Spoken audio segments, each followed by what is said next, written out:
दरअसल बादल फटने से ट्रिगर्ड ये फ्लैश फ्लड जो आपने इस वक्त टीवी स्क्रीन पर देखा, रिकॉर्ड किया गया उन लोगों द्वारा जिन्होंने इसे विटनेस किया। काफी ऊंचाई पर थे जिन्होंने ये वीडियो रिकॉर्ड किया और अपनों को बचाने की होड़ जैसी एक लगी हुई थी और उन लोगों को भी बचाने की कोशिश की जा रही थी जो उस वक्त उस रास्ते में चल फिर रहे थे, लेकिन अंजाम थे इस बात से कि आगे कुछ बड़ा घटने वाला है उनके साथ। तो बादल फटने से ट्रिगर्ड ये फ्लैश फ्लड जो बाद में भगीरथी नदी में मिल गया, ये इतना शक्तिशाली था, आप यकीन नहीं मानेंगे कि एक छोटे से वैली में बने पूरे हिस्से को ये मिट्टी, पानी और पत्थरों का जैसे मिश्रण होता है ना, उसका घेरा बनाकर उसे बहा ले गया। स्थानीय लोग कहते हैं कि अचानक तेज गरज हुई और उसके बाद एक ऊंचा काला मलबे से भरा तरंग जैसा सब कुछ जैसे निगलता चला गया। कई घर, गेस्ट हाउस, दुकानें और होटल उसी में जैसे समा गए। आपको यहाँ पर बता दें कि आधिकारिक तौर पर अब तक कम से कम 4 लोगों की मौत की पुष्टि हुई है, लेकिन रेस्क्यू और स्थानीय गवाहों की रिपोर्ट में ये चिंता है कि कई दर्जन लोग अब भी मिसिंग है। कुछ रिपोर्ट्स में 50 से 100 तक के लापता होने की बात भी आई है और कुछ चश्मदीदों ने 60 से 70 लोगों के मारे जाने का दावा किया है। इस पूरी विसंगति के पीछे कारण यही है कि घटना इतनी अचानक हुई और बचाव टीमों को पहुंचने में मौसम और मलबे की वजह से दिक्कतें अब तक आ रही हैं। बात करें रेस्क्यू ऑपरेशन की तो ये एक कहे ना युद्ध स्तर पर इस वक्त जारी है, चाहे वो एसडीआरएफ, चाहे वो एनडीआरएफ, आर्मी, आईटीबीपी और स्थानीय प्रशासन सभी मिलकर इस वक्त लोगों को सुरक्षित स्थानों पर निकालने की जद्दोजहद में लगे हैं और अब तक 130 से ज्यादा लोगों को सुरक्षित जगहों पर पहुंचा दिया गया है, जबकि कई अभी धूल मिट्टी के नीचे दबे होने का खतरा बने हुए हैं। हेलीकॉप्टर, ड्रोन, स्पेशल रेस्क्यू टीमें मौसम साफ होते ही सीधे घटनास्थल पर पहुंच रहे हैं। धराली के एक निवासी कहते हैं कि मैं अपने घर के बाहर था कि अचानक ऊपर से एक भयानक सैलाब नीचे आया, जैसे पहाड़ खुद नीचे गिर गया हो और कुछ ही सेकंड में जैसे उनकी दुनिया घुल से गई। वो कहते हैं कि मैंने अपनी बहन को बुलाया लेकिन जवाब नहीं मिला। और एक अन्य महिला कहती है कि मेरा पूरा परिवार, घर, बचपन का सब कुछ एक ही पल में यहाँ चला गया। मैं घर की स्लीपर्स में ही बाहर भागी कि कुछ समझ नहीं आया। और ये सिर्फ जज्बाती शब्द नहीं, ये वो आवाजें हैं जो अभी धराली की मिट्टी से ऊपर उठ रही हैं। धराली गांव भौगोलिक रूप से संवेदनशील जोन में आता है। भागीरथी नदी के किनारे और ऊंची ढलानों के बीच बसा एक इलाका, एक ऐसे क्षेत्र में तेज पानी जब ऊपर से आता है तो रुकने की गुंजाइश बहुत कम ही होती है। वो बहता हुआ नीचे सब कुछ अपने साथ घसीट लेता है और इस बार जो सैलाब आया वो सिर्फ पानी नहीं था, उसके साथ पहाड़ियों का मलबा था, बड़े बड़े पत्थर थे, पेड़ों की जड़ें थीं और कीचड़ नीचे तेजी से लुढ़कता आया, जो उसे 20-30 फीट ऊंचा बोलने वाले कई ग्रामीणों के अनुभवों से स्पष्ट हो जाता है। धराली की ये 30 सेकंड की घटना सिर्फ एक खबर नहीं रह गई, ये एक चेतावनी भी है। जिस तेजी में सब कुछ मिट्टी के साथ बहा, उसकी गूंज अभी पहाड़ों में सुनाई देती है। ब्रेक पर जाएंगे और ब्रेक के बाद हम इस बात पर बात करेंगे कि बादल फटना क्या होता है और ये अचानक इतना ताकतवर सैलाब कैसे बनता है और धराली जैसे पहाड़ी इलाकों के लिए ये खतरा क्यों बार बार गहराता जा रहा है, कर इसमें क्या रहस्य छुपा हुआ है। करेंगे बात इस पर भी, पर पहले ब्रेक ले रुकेंगे। ब्रेक से पहले आपने देखा कि उत्तरकाशी के धराली गांव में महज 30 सेकंड में एक पूरे बसते हुए इलाके को मिटा देने वाला सैलाब कैसे आया। लेकिन सवाल यह है कि आखिर ये तबाही आई कैसे? क्या ये महज बारिश थी या कोई और कारण? इस सेगमेंट में हम बात करेंगे उस प्राकृतिक घटना की जिसे हम बादल फटना कहते हैं, यानी कि क्लाउड बर्स्ट। ये धरती की सबसे विनाशकारी मौसमी घटनाओं में से एक है। क्या ये रैंडम होता है या इसकी कुछ निशानियां होती हैं? और आखिर उत्तराखंड जैसे पहाड़ी इलाकों में ये बार बार क्यों होता है? आपको यहाँ बता दें कि क्लाउड बर्स्ट या बादल फटना ये एक ऐसा मौसमी फिनोमेना है जिसमें बेहद कम समय में बहुत ही सीमित क्षेत्र में अत्यधिक मात्रा में बारिश होती है। और वैज्ञानिक रूप से यदि किसी क्षेत्र में घंटे में 100 मिलीमीटर या उससे अधिक बारिश हो और उस क्षेत्र में 20 से 30 वर्ग किलोमीटर से छोटा वो क्षेत्र ही छोटा हो तो उसे क्लाउड बर्स्ट की कैटेगरी में रखा जाता है। उत्तरकाशी की धराली घटना में भी एग्जैक्टली यही हुआ है। महज कुछ मिनटों में इतना ज्यादा पानी उस घाटी पर गिर गया कि उसकी जलधार पहाड़ों को काटते हुए पत्थरों और मलबे के साथ सीधा नीचे गांव तक पहुंच गई और ये बारिश स्थानीय स्तर पर इतनी जोरदार थी कि ऊपर से देखने पर ऐसा लगता है जैसे आसमान खुद फट गया हो। बादल फटने की प्रक्रिया को समझना भी जरूरी है। जब गर्म हवा तेजी से ऊपर उठती है और नमी से भरपूर हवा से मिलती है तो बादलों का निर्माण होता है। जब हवा बहुत भारी मात्रा में नमी लेकर एक ही जगह इकट्ठा हो जाती है और उसे कोई रिलीज पॉइंट नहीं मिलता तो भारी प्रेशर बनने पर वो अचानक एक ही जगह पर फट जाती है। और ये बारिश नहीं होती, ये पानी का सीधे धरती पर गिरना होता है जिससे फ्लैश फ्लड पैदा होता है। तो सवाल यह है कि उत्तराखंड और विशेष रूप से उत्तरकाशी जैसे इलाकों में ऐसा बार बार क्यों होता है? कुछ रीजंस हैं, आइए उन रीजंस को समझने की कोशिश करते हैं। इसमें सबसे पहला रीजन है जियोग्राफिकल सेंसिटिविटी। उत्तराखंड का भौगोलिक ढांचा यानी कि जियोग्राफिकल टेरेन इस तरह से बना है कि वहां की घाटियां संकरी हैं, नदियां ऊंचाई से बहती हैं और ढलान काफी ज्यादा तेज है। जब भारी बारिश या क्लाउड बर्स्ट होता है तो पानी को नीचे उतरने में जरा भी समय नहीं लगता और यही फ्लो तेज रफ्तार सैलाब का रूप ले लेता है। गांव अक्सर नदी किनारे बसे होते हैं क्योंकि वो पानी, खेती और आजीविका के लिए जरूरी है, लेकिन यही स्थिति उन्हें सबसे ज्यादा जोखिम में डाल देती है। धराली भी भागीरथी नदी के किनारे बसा हुआ है और यही सबसे बड़ा खतरा था। दूसरे रीजन पर आते हैं जो कि है क्लाइमेट चेंज। क्लाइमेट चेंज यानी कि जलवायु परिवर्तन ने इस खतरे को और भी ज्यादा बढ़ा दिया है। बढ़ता हुआ टेम्परेचर, उसकी वजह से एटमॉस्फेयर में नमी की मात्रा बढ़ती चली जा रही है। गर्म हवाएं अधिक जलवाष्प सोखती हैं और अचानक परिस्थितियों में उसे भारी बारिश के रूप में छोड़ देती हैं। 2023 की एक रिपोर्ट कहती है कि हिमालयी क्षेत्र में अब हर दशक में क्लाउड बर्स्ट की घटनाओं में 15% की बढ़ोतरी हो रही है।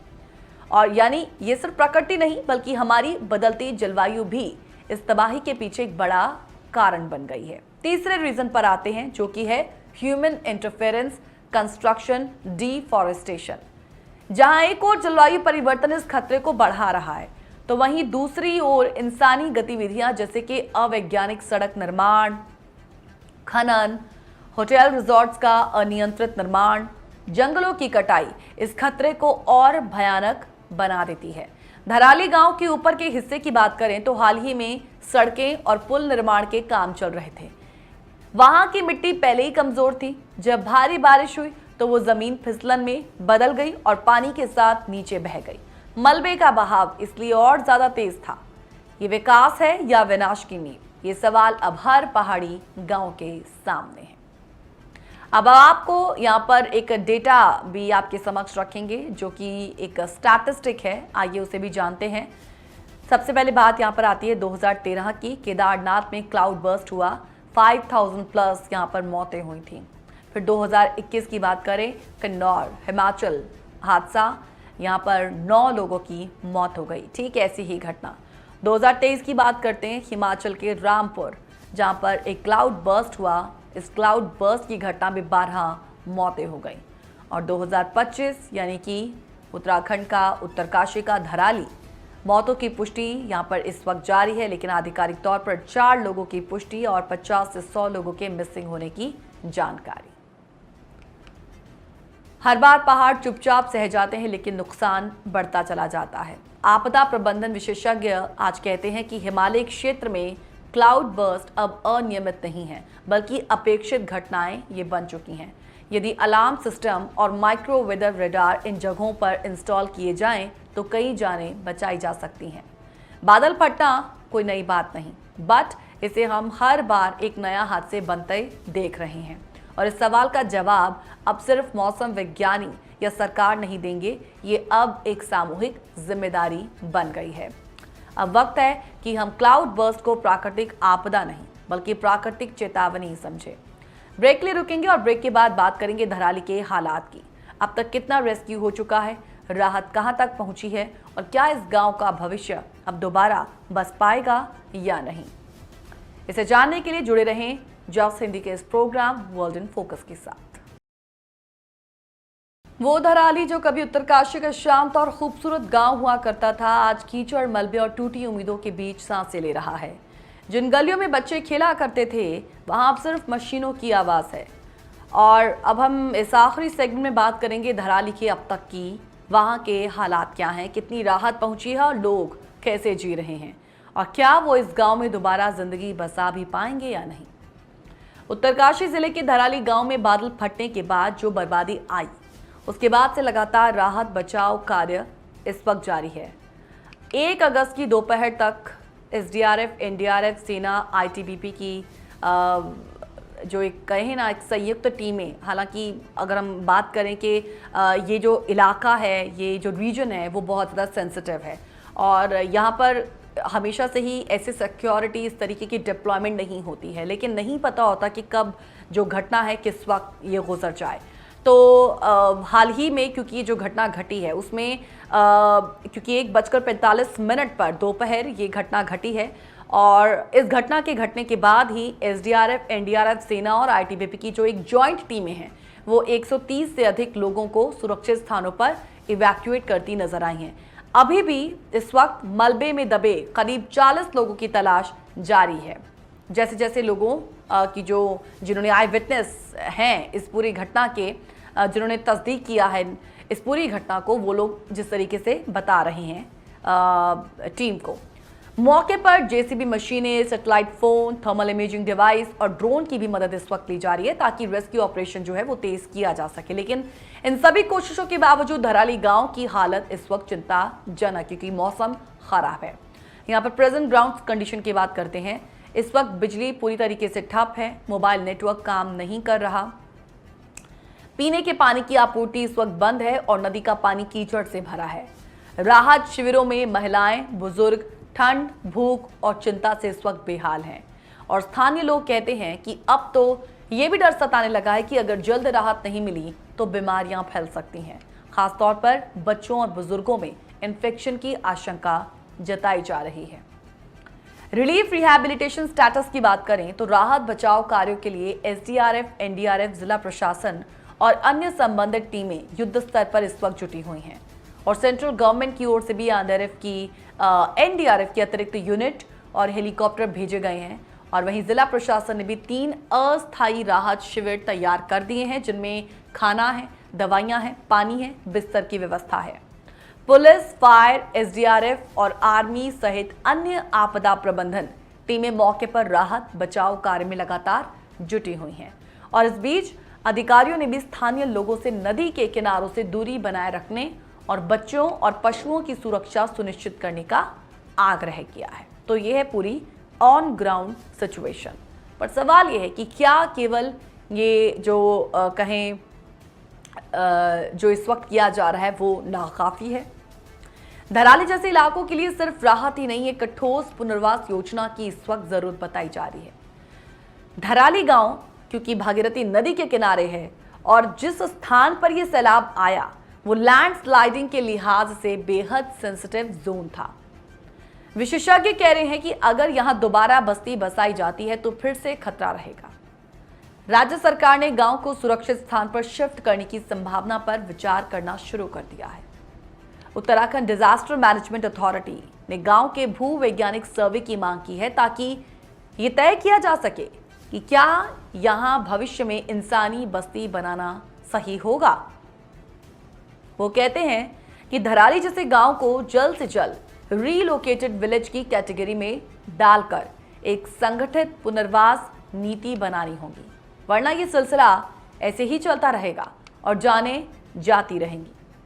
इस वक्त कई मांगे उठ रही हैं। कई एनवायरमेंटलिस्ट और कई एनजीओज लगातार डिमांड कर रहे हैं कि उत्तराखंड जैसे पर्वतीय राज्यों में इको सेंसिटिव जोन्स की सूची को अपडेट किया जाए। नदियों के किनारे 100 मीटर तक कोई भी स्थायी निर्माण ना किया जाए। वहीं नेशनल डिजास्टर मैनेजमेंट अथॉरिटी ने यह सजेस्ट किया है कि गांव में कम्युनिटी वार्निंग सिस्टम लगाए जाएं, जैसे loud speaker alert, mobile SMS alert और radar based rain monitoring system. Dharali की ये तबाही हमें सिर्फ डर नहीं दिखाती, ये हमें हमारी जिम्मेदारी भी याद दिलाती है। आज धराली है, कल किसी और घाटी का नंबर भी हो सकता है और अगर हम अभी नहीं जागे तो तबाही का ये जो पैटर्न है वो भयावह होता जाएगा। और ये वक्त है सिर्फ मलबा हटाने का नहीं, एक सोच को बदलने का भी। और सवाल है कि क्या हम इसके लिए तैयार हैं? वो पहला कदम उठाने के लिए क्या हम तैयार हैं? कुल मिलाकर धराली की मिट्टी में आज भी धड़कते हैं उन लोगों के सपने जिनका सब कुछ इस फ्लैश फ्लड में बह गया। लेकिन अगर सिस्टम, सरकार और समाज साथ में आए तो इस बर्बादी को एक नई शुरुआत में बदला जा सकता है। इस प्रोग्राम के माध्यम से मकसद सिर्फ खबर दिखाना नहीं होता, सच्चाई को सोच में बदलना भी होता है। मैं गीता आपसे इजाजत लेती हूँ। कल फिर मिलेंगे वर्ल्ड इन फोकस में। जा सिंधी के बाकी प्रोग्राम के लिए कीप वॉचिंग अस। नमस्कार।